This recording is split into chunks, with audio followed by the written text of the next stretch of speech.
My biggest accomplishment is like the guys that are giving. Seeing the guys earn to be able to give back. It is a muscle. It feels very strange when you're like, we got to give money. Let's get, and you bid 20,000, 10,000, whatever the number is at that moment. It's an exercise. Josh has done a great job with that, by the way. Like he's really evolved from that giving muscle. Lots of guys have actually. So, you can't outgive the world.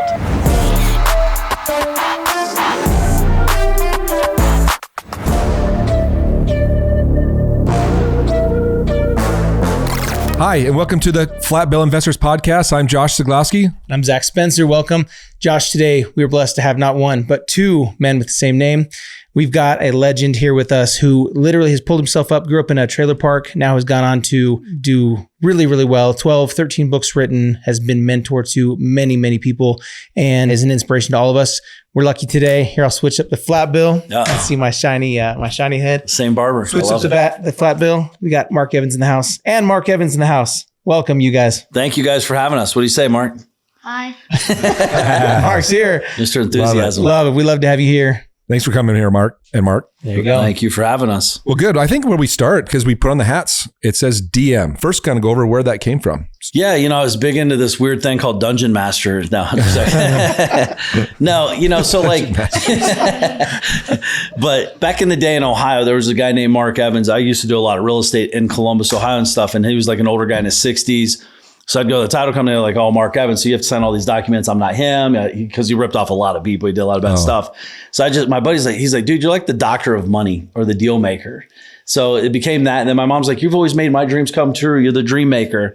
So DM just kept coming up. And so I was like, let's call it Mark Evans DM. And then at the title company, no one called me Mark Evans. It's just like, hey, the DM's here to close the deal. Oh, so they knew what docs to have ready. It was just easier, And it kind of just stuck. It became a brand, Well, I think it's cool. And it's an awesome brand. I knew it as a deal maker, and I kind of seen the segue into like the dream maker and the deal maker. But I think dream maker is a big, I love that. I love creating dreams for people. And like you said, what your mom said about that. So that's awesome. Yeah, well, I was going to say, tell us a little bit. I mean, I kind of in the intro brought it up, but tell us like where you come from. You spend your time in Ohio and Florida, but let's go back and meet younger Mark a little bit. 1996, small town Ohio, hour east of Columbus, Ohio. Grew up, like you said, in a trailer court till I was 10.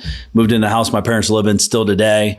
Just a very small town, 650 people. Good, hardworking people, just they just work, Yeah. Blue collar. Blue collar. And it is what it is. So, but I always wanted more, and I always watched my mom and dad, fight about money, not having it. So I'm like, we're all entrepreneurs. How do you solve problems? Money. Yeah. We're problem solvers. So if we can solve problems, big enough problems, we get money, we can solve other problems and, with the family. So I just always wanted to make money. I feel like I was kind of born an entrepreneur. I was always entrepreneurial, maybe just by default because, we needed money. So I started doing that 18 years old, 2 days after high school. I bought a seamless gutter company, $1,000 down, $287 a month for 5 years. The guy got in a bad car wreck, so he couldn't really do that. But one thing I learned is, you can buy companies, owner financing, creative financing. And then secondly is, if it's an existing business, which was in business 16 years before I bought it, this is old days. You had to plug in the phone, call the phone company, get them out to your house and set up the separate lines. But literally as soon as we plugged in, the phone's ringing off the hook, right? He already had a brand reputation. He didn't do work for the last 3 months. So he had a lot of pin-up demand. And so day one, I was doing business. That's amazing. So I didn't have to advertise. Everyone just where did you find that? Like, how did that? Like, it was in our neighborhood. Like, so I literally drove by his house every day to and from school. Right. Mm-hmm. So I stopped by. I was like, hey, his name was Larry. Everyone kind of knew him because he was kind of like the big deal in town. I was like, hey, Larry, my uncle wants to buy your company. What would you sell for? He's like, 50 grand. I'm like, okay, well, keep in mind, I'm the guy. So I'm like, I ain't got 50 grand. So they came back the next day or so. And I was like, hey, my uncle's not interested, but I am, but I ain't got 50 grand. He's like, well, what do you got? I was like, well, I got $1,000. And he's like, well, I'll sell it to you for 25 grand, $1,000. He's like a deal maker too, And it was just sitting. I mean, it was legit just sitting. So he's like, what do you know about gutters? I was like, water runs downhill. And he shook my hand. He's like, you'll be fine.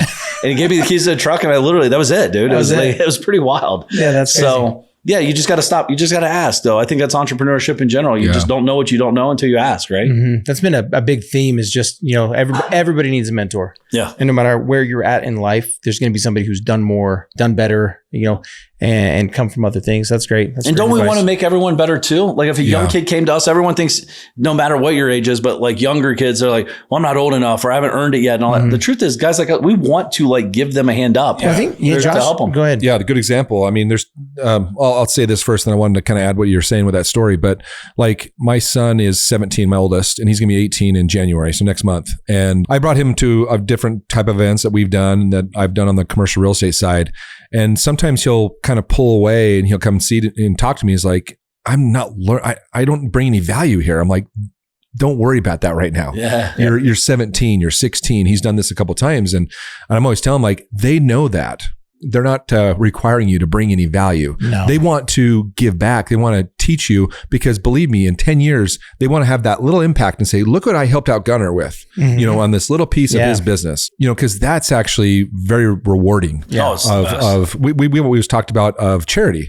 Wait until you write a check for a big amount of money and you see what the impact is on someone. That's to me, I mean, it is good to make a big check on business and stuff, but that makes a huge impact for you for a long time. And it's a great example. Yeah. It hits different, right? You got to make those big checks to get out the big checks for charity too, right? Well, I was going to say that maybe leads into this question. I mean, you've said you've written a handful of books. Tell us about like the favorite book or the book that you felt had the biggest impact on its readers. Yeah, no, I think Magician vs. Mule definitely has. I've written a bunch of books. I use the books as more of a journey for my kids in the future and my grandkids, right? People that never meet me in my family. So each book is a different part of my journey, right? My first book was like accumulation of interviews with high-level soft people. Journal. Yeah, soft journal, if you will. Yeah. And then it's just like where I was at in my life. It's like, hey, this is how my thinking is. This is what I've done. This is why I do what I do. And it's kind of like the kids can see it through that kind of lens as opposed to like, what they remember. Yeah. So they get older, then they can like learn. That's cool. But Magician vs. Mule to me is a good one. I got 2 more in the works right now. Relationship capital is a big thing for me. And then the giving muscle. Like these are kind of where I'm at in my journey, right? I'm very conscious of the relationship, 28 and a half years in the industry. As an entrepreneur, I want to be the best, I want to be bigger and help more people. Well, I was going to say for me, when I think about Mark Evans or DM, I think about the Dealmaker family. And tell us a little bit about your group there. What was the purpose why you started and stuff? Yeah. Well, same thing you kind of talked about. It's like, listen, entrepreneurship is kind of an interesting sport, right? And sometimes it's kind of like lonely. You're talking to your team members. It's cool. I love these people, but like, I can't talk to them about like, hey, we're having a tough time right now. Things are really tight. I'm not taking any money, but you guys are getting paid, but you're still mad because you're not getting paid enough. Like it's kind of like puts you in a quorum, but getting around like-minded guys, it's my 10th year doing it. I don't know how long I'll do it, but I enjoy it. I don't do it for the money. Money is important, but like, I genuinely I'm proud to work with these guys. They inspire me to be better. I inspire them to be better. Like we have positive peer pressure environment going on. Everyone talks about peer pressure. Like our peer pressure is very positive. Like most of us don't drink. We're very family oriented. Not to say drinking's bad. It's just, we're focused on growing businesses and growing revenue and growing families. And so everyone's in different seasons. Some people have children, some people don't, some people are married, some people aren't. Like, so it's kind of neat to, we're all mentoring each other, know? Yeah. For full disclosure, I'm part of the DM family. And the one thing that I've really enjoyed in it, like when you talk about of kind of being alone. As an entrepreneur, you're alone. If you're alone, it's kind of your own fault a little bit. You're not getting out there. You're not talking to people. And I kind of did that for a few years, probably my early 30s to mid 30s until I kind of found masterminds. That was kind of my biggest thing. I was going to classes and stuff and you're paying $5,000, $10,000 here, but that wasn't a mastermind. It makes much different.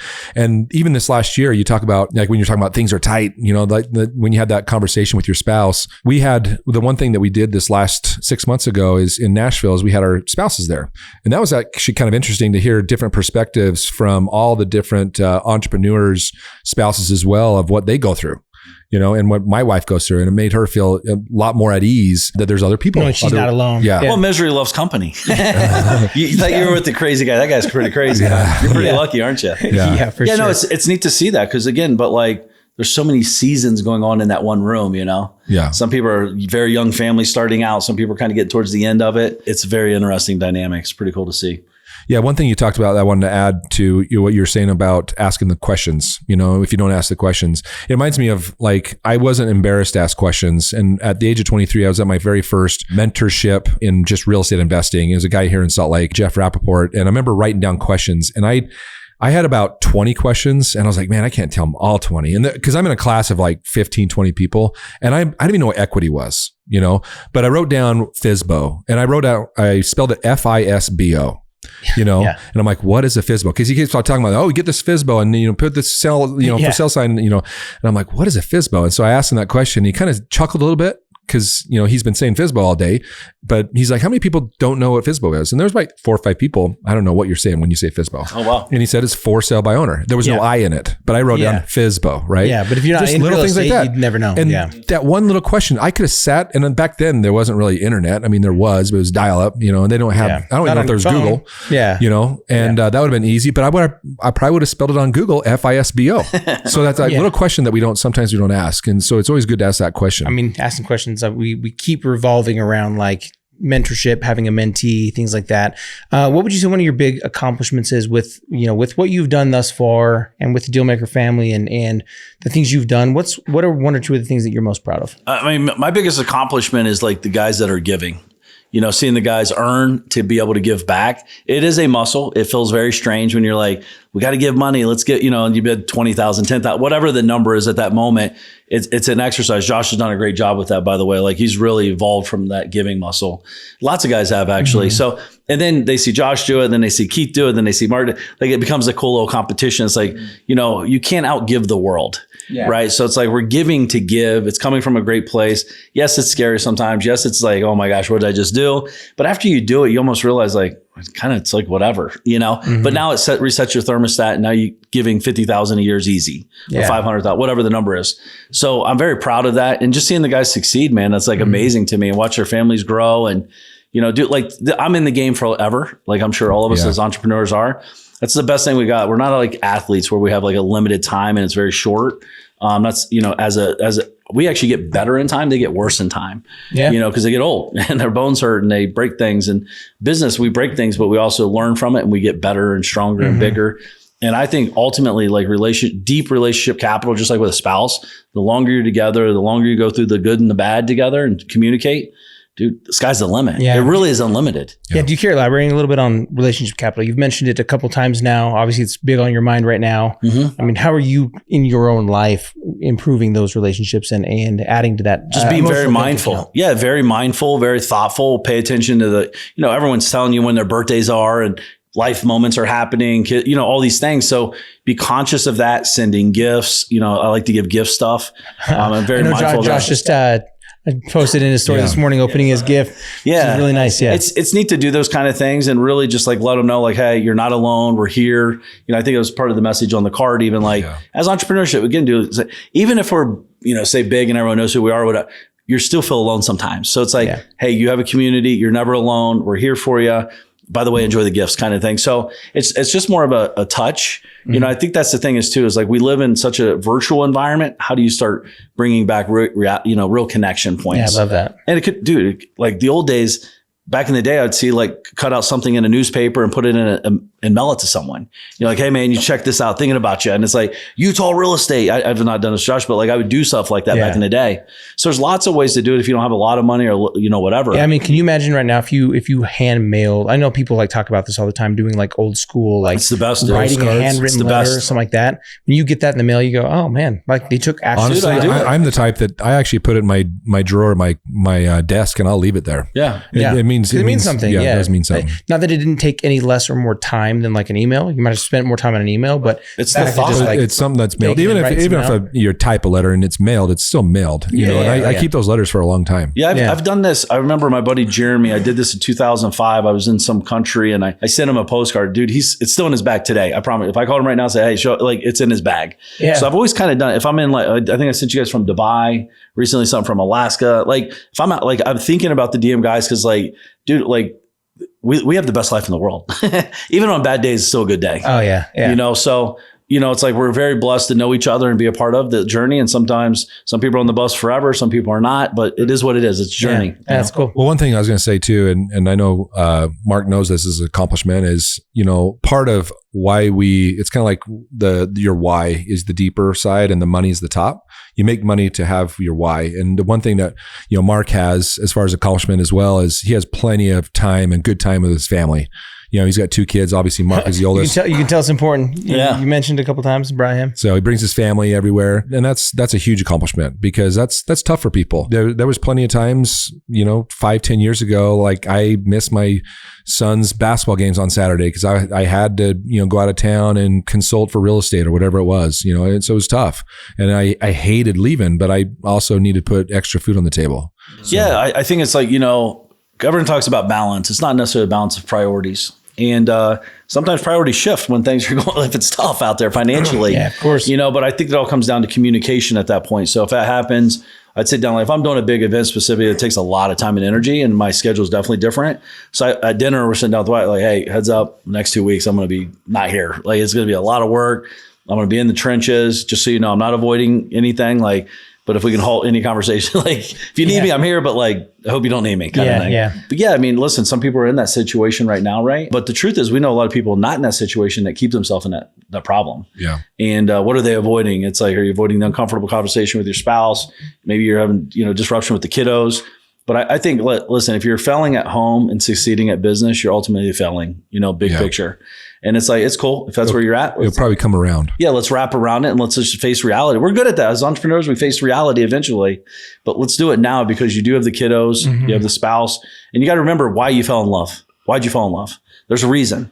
And, the kids are using them as an excuse to grow or excuse to not grow. Sure. Dude, I think, first of all, I don't know what I did all day without kids, right? Because you realize you time. go back and you go, what did I do? Yeah. Like we used to have time to do whatever. Like where were we spending that? Exactly. I feel that all the time, man. But now with kids, though, you become so much more efficient, effective, time, like, dude, starts becoming more about them, especially as you get older with sports. And now it's like, I don't have a life. My life is their life. Well, some of us are lucky to have spouses. So I'm like, I look at my wife spouses, who just can get so much done. And I'm like, how did you just do all of that in such a short time?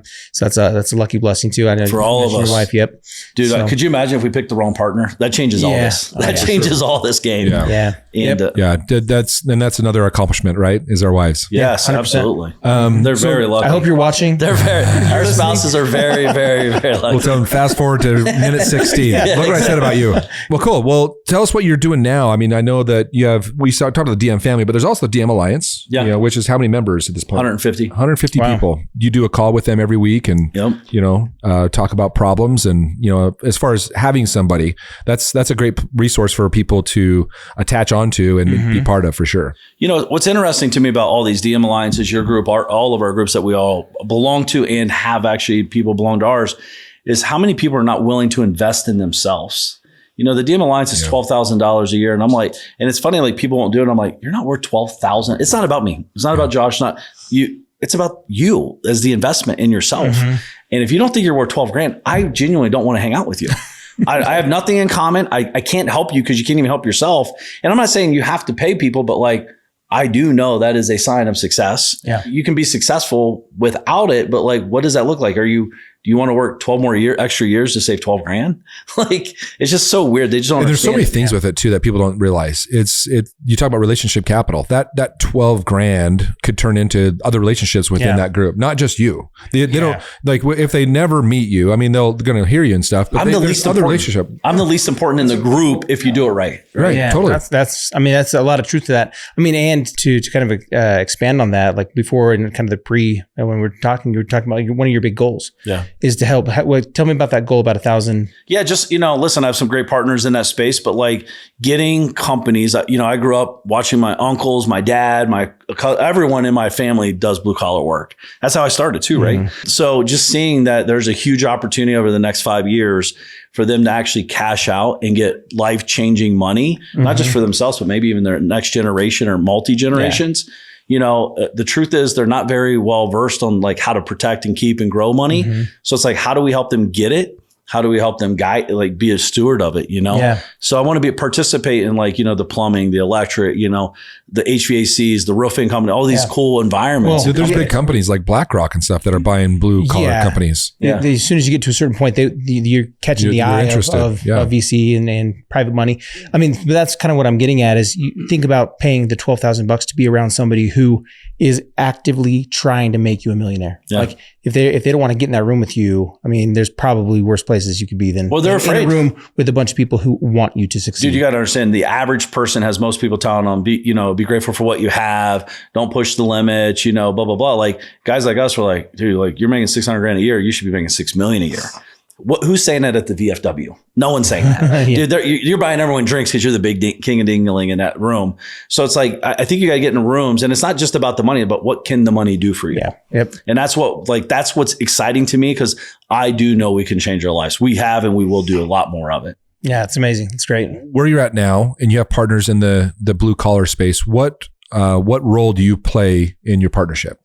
Yeah, I try to play the least important role. No, I think, listen, doing this, right? Getting awareness, having great conversations with people that have connections, and just connecting the dots. So, hey, we know this guy, and boom, how do we put them together? Yeah. I think that's the key is, I was talking with some guy recently, like, dude, I'm not for hire per hour. I'm for hire for value. And I want a lot of money. Yeah. And I want you to get a lot of money. I think I'm good at connecting the dots.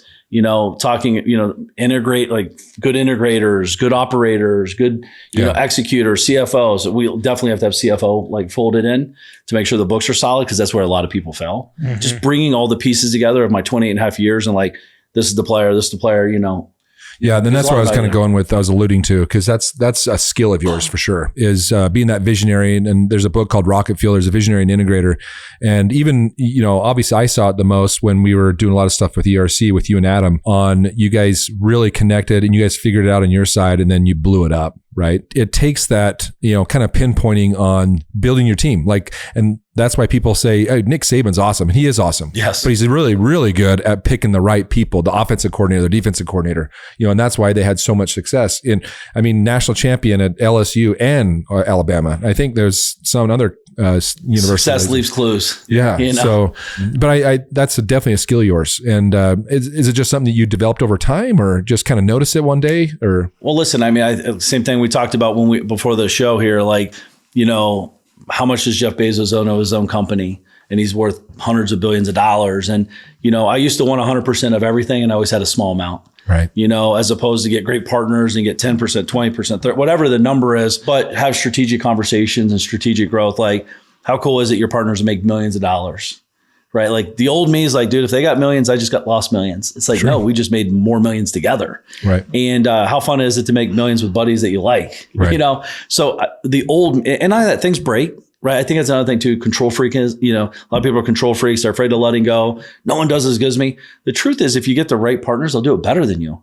If you let them stay in their lane and you stay in your lane, like Adam, Adam in particular, like, he's great at one thing. I'm great at another thing. He knows I'm on the family at certain times, and he's grinding over here. We're just grinding different. And, not to say we don't collaborate a lot of times too, but like, there's so many opportunities when you identify like what you're great at, like, and just go in with clear picture too. Like, yo, here's what I'm good at. Here's what I'm not willing to do. Here's what you're willing to do. Mm-hmm. It's just like getting married. It's finding that alignment. Yeah. It's just like getting married. It's like, what do you believe in? Do you want kids? If they say no and you want kids, I can't do anything with this. Right. Like, I can't marry you and make you want to have kids now. Right. Right. So it's just like a business partnership. Let's talk about the stuff, address it, and let's just go to work. Yeah.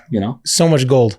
So if you need to rewind this and watch it twice, if you're listening, do it, because this is gold right here. So I want to lead into this question. I got a question for Mark Jr. the third, big family guy right here, brought his son on the podcast. I got a question for you. What do you love about your dad? What's one thing, your favorite thing about dad? Probably teaching me this stuff. Yeah. Like, that's awesome. All the kids at my school, they don't know what 99% of the stuff you just said is. Okay, but you got a head start. Love that. It sounds like you like to learn too. You're like a sponge to learning. Sponge means you like to absorb.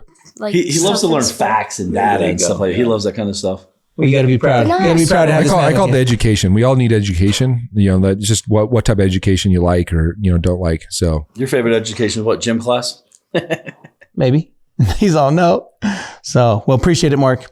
And appreciate it, Mark. We love having you on here. I think you're a big inspiration to obviously everybody in the room, but everybody watching. Thank you, guys. Can take a lot from you, and we appreciate you being on. Man. Thank you, guys. Appreciate you. Okay.